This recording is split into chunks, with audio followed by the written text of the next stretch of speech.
Hello everyone, hope you are doing very well.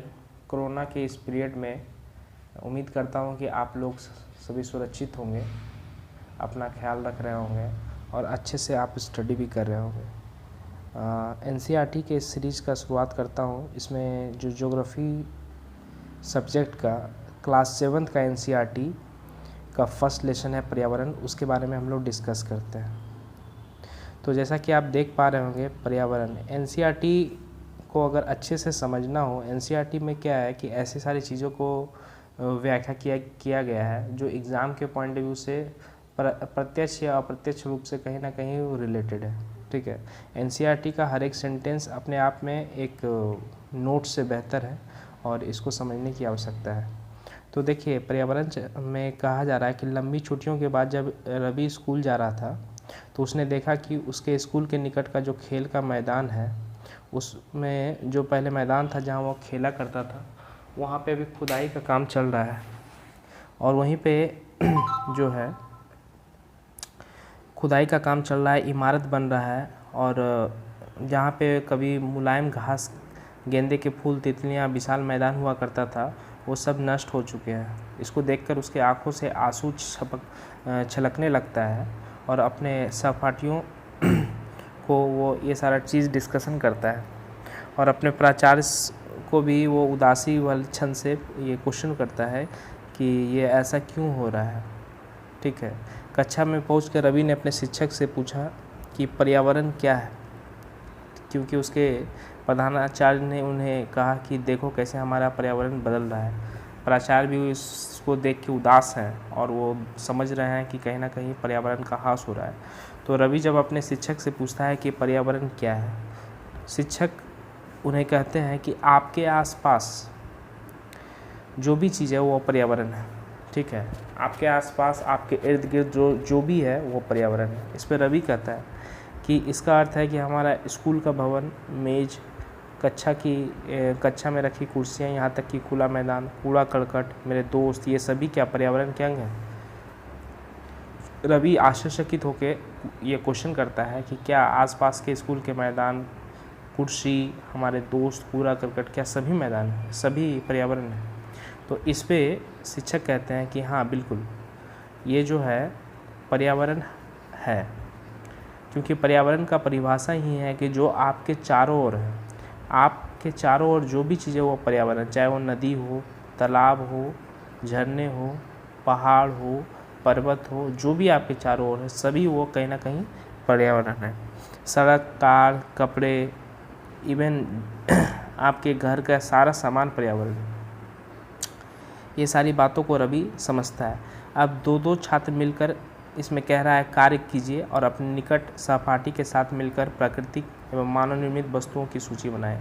देखिए, यहाँ पे एक बात आई है, प्राकृतिक और मानव निर्मित। प्राकृतिक वस्तुएं वैसे वस्तुओं को कहा जाता है जो प्रकृति के द्वारा बना हो, प्रकृति ने जिसे बनाया हो। ठीक है, प्रकृति किस टाइप का चीज़ों को बनाएगा, जैसे पहाड़ बनाएगा, पर्वत बनाएगा, ये प्रकृति का बना हुआ है। ठीक है, नदी है, ये मानव नहीं बना सकता है, मानव निर्मित संभव नहीं है, नदी है। उसके बाद आप झरने देख सकते हैं, तालाब देख सकते हैं, बहुत सारी चीज़ें जो आपके एटमॉस्फेयर के चारों ओर है, जो प्राकृतिक रूप से निर्मित है, वो प्रकृति बनाया है। जहाँ तक बात करते हैं मानव निर्मित, तो मानव निर्मित जैसे आपकी कुर्सी हो गई, है ना, कुर्सी के बाद आपका कलम हो गया, कलम के बाद आप जिस बेड पे सोते हैं वो बेड हो सकता है, आपका घर हो सकता है, आपका कार हो सकता है, आपका जो भी आपके किताबें हो सकते हैं, जो मानव बना सकता है वो मानव निर्मित है। ठीक है, आइए इस बॉक्स को देखते हैं। इस बॉक्स में काफ़ी ज्ञान की बातें दी रहती है। ठीक है, इसमें कह रहा है कि हमारे पर्यावरण हमारे जीवन का मूल आधार है। पर्यावरण जो है हमारे जीवन का मूल आधार है। यह हमें सांस लेने के लिए हवा, पीने के लिए जल, खाने के लिए भोजन एवं रहने के लिए भूमि प्रदान करता है। यानी मानव को जीवित रहने के लिए मुख्यतः भोजन, आवास और श्वास लेने के लिए हवा, पीने के लिए पानी, ये सारी चीज़ों की आवश्यकता होती है। ये सारा चीज़ हमें कौन प्रोवाइड करता है, हमारा पर्यावरण करता है। ठीक है, यह प्राकृतिक रूप से हमें प्राप्त होता है।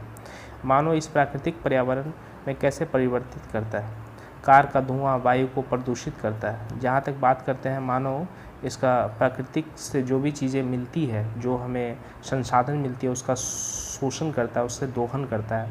कार से जो विषैले धुएँ निकलती है वो प्रकृति को कहीं ना कहीं दूषित करता है।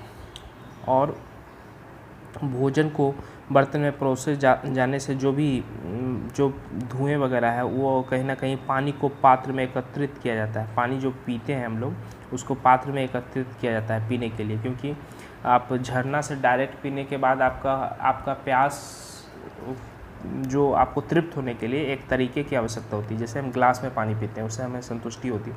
भोजन को बर्तन में परोस के हम लोग खा सकते हैं। भूमि पर कारखानों का निर्माण होता है।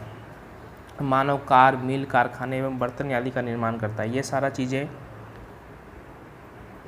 कहीं ना कहीं पर्यावरण का अभिन्न अंग है, जिसे मानव अपने अनुसार परिवर्तित कर देता है। ठीक है, इसको आप देख सकते हैं NCERT एक्टिविटी के माध्यम से काफ़ी अच्छे तरीके से चीज़ों को समझाता है। ये देखिए हमारे पर्यावरण के घटक को दिखाया गया है। पर्यावरण के घटक एक है प्राकृतिक और दूसरी तरफ है मानव निर्मित। प्राकृतिक में आपका जल हो गया, वायु हो गया, स्थल मंडल हो गया, सजीव जैव मंडल हो गया, और आपका मानव निर्मित में हो गया। मानव निर्मित आप देख पा रहे होंगे, आपका इमारतें हैं, पार्क हैं, पुल हैं, सड़क हैं, उसके बाद आपका उद्योग है, ये सारे स्मारक हैं, ये सारे मानव निर्मित हैं। अच्छा, मानव क्या है? तो मानव जो है, मानव एक तो एक व्यक्ति है। व्यक्ति किसी भी परिवार का अंग होता है, यानी मानव का सबसे छोटा पार्ट एक इंडिविजुअल मानव से है, उससे फिर परिवार बनता है, परिवार से समुदाय बनता है, समुदाय धर्म बनता है, और ये कहीं ना कहीं शैक्षिक है, आर्थिक है, राजनीतिक है। ये सारी चीज़ मानव की विशिष्टता को प्रदान करता है। यानी मानव कहीं ना कहीं एक देश, एक राज्य, एक जिला के रूप में अपने आप को प्रदर्शित करता है। चलिए आगे बढ़ते हैं। इसलिए हम प्राकृतिक वातावरण में परिवर्तित करते हैं और कभी कभी उसे नष्ट भी करते हैं। प्राकृतिक को हम अपने अनुसार परिवर्तित करते हैं, उसे नष्ट करते हैं। जैसे एक होता है जीवीय और दूसरा होता है अजीवीय। सजीव प्राणियों का संसार, जैसे पादप एवं जंतु, ये जीवीय पदार्थ है, यानी जिनमें जीवन है। जैसे पेड़ पौधे हो गए, मानव हो गए, ये सारे क्या है? ये जीवी है, इसमें जीवन है। और अजीवी यानी निर्जीव पदार्थ का संसार, जैसे स्थल हो गए, पहाड़ हो गए, और भी तरह तरह की चीज़ जिसमें जीवन नहीं है। ऊपर के वार्तालाप से आप समझ गए होंगे कि किसी जीवित प्राणी के चारों ओर पाए जाने वाले स्थान, वस्तुएं प्राकृतिक पर्यावरण कहते हैं। ठीक है, तो ये जो आपके प्राकृतिक एवं मानव निर्मित परिघटनाओं का मिश्रण है, यह प्राकृतिक पर्यावरण में पृथ्वी पर पाए जाने वाले जीवीय एवं अजीवीय दोनों परिस्थितियों में सम्मिलित है। यह जीवित और अजीवित दोनों रूप में पाए जाते हैं। जबकि मानवीय पर्यावरण में मानव की परस्पर क्रियाएं, उनकी गतिविधियों एवं उनके द्वारा बनाई गई रचनाएं शामिल हैं। देखिए यहाँ पे शब्द की उत्पत्ति हम देखते हैं। पर्यावरण यानी एनवायरनमेंट शब्द की उत्पत्ति जो है फ्रेंच शब्द से हुई है। फ्रेंच शब्द कौन है? इन्वायरोनेर एवं इन्वायरोन्योर से हुई है, जिसका अर्थ है पड़ोस। ठीक है, एनवायरनमेंट जो है ये फ्रेंच शब्द है, इन्वायरोनेर शब्द से हुई है, जिसका अर्थ होता है पड़ोस। ठीक है, आगे हम देखते हैं, चीज़ों को समझते हुए चलते हैं। अब हम बात करते हैं प्राकृतिक पर्यावरण का। तो प्राकृतिक पर्यावरण क्या है कि भूमि, जल, वायु, पेड़ पौधे, जीव जंतु मिलकर प्राकृतिक पर्यावरण बनाते हैं। स्थल मंडल, जल मंडल। स्थल मंडल क्या होता है? स्थल मंडल मतलब जिस पे आप रहते हैं, ये भूमि स्थल मंडल। जल मंडल जहाँ पानी का जो भी मंडल है, जैसे आपका समुद्र हो गया, नदी हो गया, ये सब जल मंडल कहला सकता है। वायुमंडल, ठीक है, जहाँ पे हवा वगैरह रहता है, और जैव मंडल जहाँ पे जीव जंतु रहते हैं। तो इससे आप परिचित हैं। पृथ्वी की ठोस परपट्टी या कठोर ऊपरी परत को स्थल मंडल कहते हैं। ठीक है, पृथ्वी जो है, पृथ्वी के सबसे ऊपरी परत जो ठोस होती है उसे हम स्थल मंडल कहते हैं। आपको मालूम है कि स्थल मंडल क्या है? ठीक है। तो ये पृथ्वी का सबसे ऊपरी परत जहाँ पे व्यक्ति निवास करता है उसे स्थलमंडल कहते हैं। चट्टानों एवं खनिजों से बना होता है। इसमें मिट्टी की पतली परत से ढका होता है। यह पहाड़, पठार, मैदानी घास आदि जैसे विभिन्न स्थलाकृतियों वाला विषम धरातल पाया जाता है। यह स्थलाकृति महाद्वीप के अलावा महासागर की सतह भी पाई जाती है। स्थलमंडल वो क्षेत्र है जो हमें वन, कृषि एवं मानव बस्तियों के लिए भूमि, पशुओं को चरने के लिए घास स्थल प्रदान करता है। वो खनिज संपदा का भी एक स्रोत है। तो ये आप देख सकते हैं इस फिगर के माध्यम से, इसमें आपका बहुत अच्छे से दिखाया है कि ये वायुमंडल, देखिए यहाँ पे हवाई जहाज उड़ रहा है, वायुमंडल, जैवमंडल हो गया, जीव जंतु, जलमंडल हो गया, ठीक है, और स्थलमंडल हो गया। तो ये सारी चीज़ें को दर्शाया गया। आओ कुछ करके सीखें। इसमें कह रहा है कि अपने घर एवं स्कूल में आप जो पानी का उपयोग करते हैं वो कहाँ से आता है। हमारे दैनिक जीवन में पानी के विभिन्न उपयोगों की सूची बनाएं और जो भी आप पानी का प्रयोग करते हैं वो पानी का स्रोत क्या है उसकी सूची बनाएं। उसका जैसे मान लीजिए कि आपके घर में पानी का स्रोत क्या हो सकता है, नलकूप है, कुआँ है, ये सप्लाई आता है, या फिर आप तालाब से, पहले नदी वगैरह का प्रयोग होता था, अभी भी नदी का जल को मतलब प्यूरिफाइड करके लोग प्रयोग कर रहे हैं। तो ये बृहद पैमाने पे होता है। जल के क्षेत्र को जलमंडल कहते हैं। ये विभिन्न स्रोत जैसे नदी, झील, समुद्र, महासागर आदि जैसे विभिन्न जलाशयों से मिलकर बनता है। यह सभी प्राणियों के लिए आवश्यक है। पृथ्वी के चारों ओर फैली वायु की पतली परत को वायुमंडल कहते हैं। पृथ्वी का गुरुत्वाकर्षण बल अपने चारों ओर वायुमंडल को थामे रखता है। सूर्य के झुलसा देने वाली गर्मी एवं हानिकारक किरणों से हमारी ये रक्षा करता है। ये वायुमंडल हमारा सूर्य से आने वाले जो अल्ट्रावायलेट रे है उससे हमारी रक्षा करती है। कई प्रकार के गैस, धूल कण, जीवाश्म, जलवाष्प उपस्थित जो रहते हैं वायुमंडल में, वो परिवर्तित होने से मौसम एवं जलवायु में परिवर्तन होता है। अब मौसम और जलवायु में क्या अंतर है आप मुझे कमेंट करके बताइएगा। ऐसे मैं आपको इसका विस्तार बता दूंगा, ठीक है। देखिए, जलवायु जो होता है किसी स्थान पे जो लंबे समय अवधि से हो, ठीक है। जैसे हम जानते हैं कि अभी मान लीजिए कि अभी के मौसम में हम कह सकते हैं कि उत्तर भारत में थोड़ा गर्म का मौसम है। तो गर्म का मौसम है, अगर आप अमेरिका में रहते हैं तो आपको कैसे पता चला गर्म का मौसम है? क्योंकि ये पिछले 50 साल या 100 साल का इतिहास आप देख सकते हैं कि इस डेट में यहाँ का मौसम कैसा चल रहा है। तो जलवायु हो गया। और मौसम जो होता है वो क्षणिक होता है, ठीक है। आज मान लीजिए कि गर्मी है लेकिन अचानक से आपको बारिश होने लगे शाम में, तो वो मौसम हो गया। लेकिन जलवायु क्या हो गया, एक बृहद प्रोसेस है। जैसे ठंड का मौसम जो आता है दिसंबर वगैरह में, आप ठंड का महसूस करते होंगे, तो हमेशा वो रहता है। ऐसा नहीं कि दिसंबर और जनवरी में इंडिया में आप उत्तर भारत में आएंगे तो आपको ज़्यादा गर्मी का एहसास होगा, नहीं। तो वो जलवायु होता है।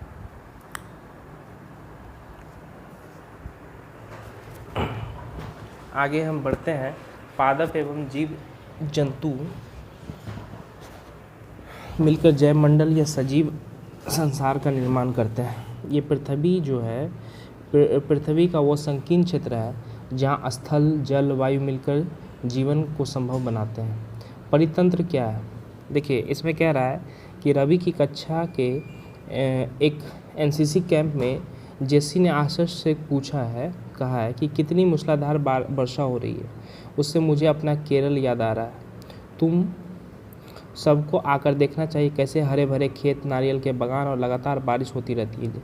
तभी जैसलमेर का जो हीरा है ने आश्चर्य से कहा है कि हमारे यहाँ बारिश होती ही नहीं है, क्योंकि आपको पता है कि जैसलमेर राजस्थान में बारिश कम होती है, ठीक है।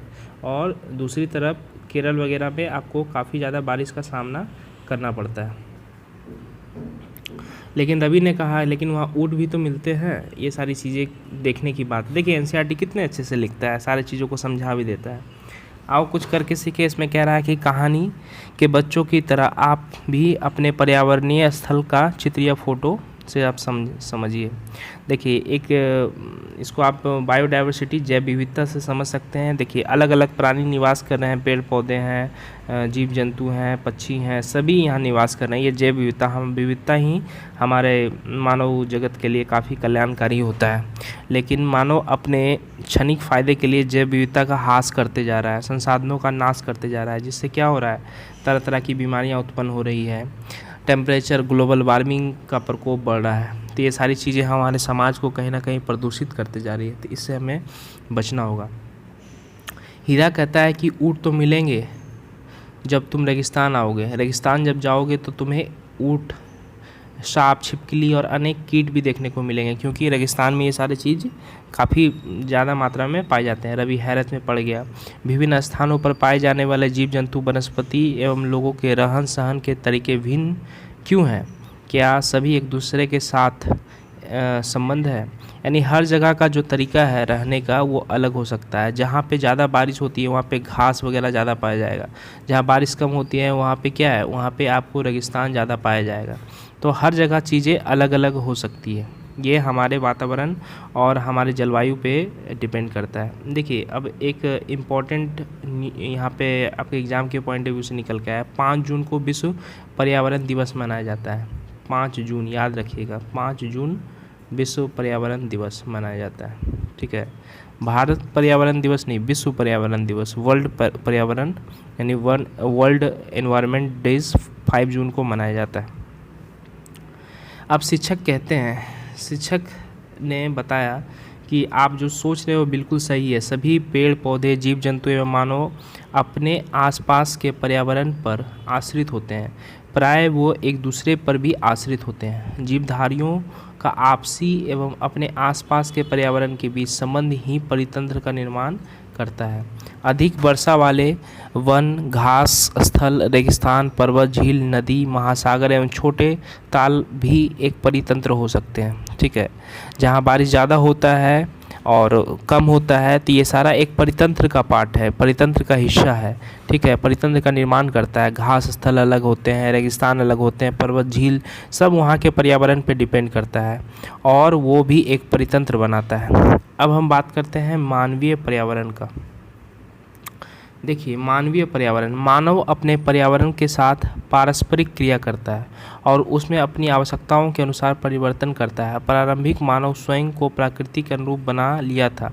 उनका जीवन सरल था एवं आसपास की प्रकृति से उनकी आवश्यकताएं पूरी हो जाती थी। समय के साथ कई प्रकार की आवश्यकताएं बढ़ी, मानव का जो है लालच बढ़ता चला गया और मानव ने पर्यावरण के उपयोग और उसमें परिवर्तन करने की कई तरीके सीख लिए और उसने फसल उगाना, पशु पालना, अस्थायी जीवन जीना सीख लिया और ये सारे तरीक़ों से अनेकों आविष्कार हुए और आविष्कार होने के बाद आवश्यकता से अधिक अन्न उपजाया गया।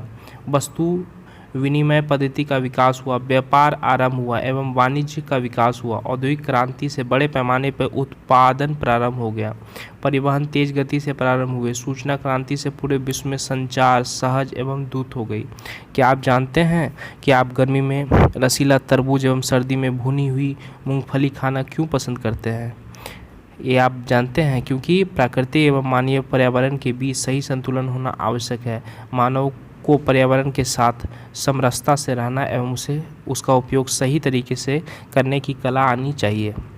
अब हम बात करते हैं, अपने पड़ोस के किसी बुजुर्ग व्यक्ति से बात करें और निम्न जानकारियाँ प्राप्त करें। जब वो उनकी उम्र के थे तब उनके पास कैसे पेड़ थे?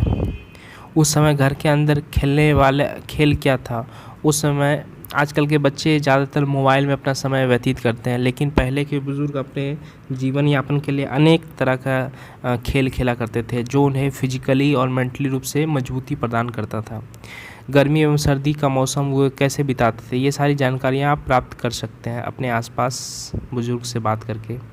तो ये चैप्टर ख़त्म हुआ। ये अभ्यास प्रश्न है, इसको आप देख सकते हैं। परितंत्र क्या है, पहला क्वेश्चन है। ठीक है, प्राकृतिक पर्यावरण से आप क्या समझते हैं, पर्यावरण के प्रमुख घटक कौन कौन हैं, ये सारी चीज़ है। उम्मीद करता हूँ कि ये सब क्वेश्चन आपका बन जाएगा। ठीक है, तो आप देख सकते हैं ये चैप्टर ख़त्म हुआ है ना। Thank you for watching my video. उम्मीद करता हूँ मेरा ये प्रयास अच्छा रहेगा। इसका नेक्स्ट पार्ट लेके मैं आपका दोस्त फिर से हाजिर हो रहा हूँ। ठीक है, थैंक यू वंस अगेन।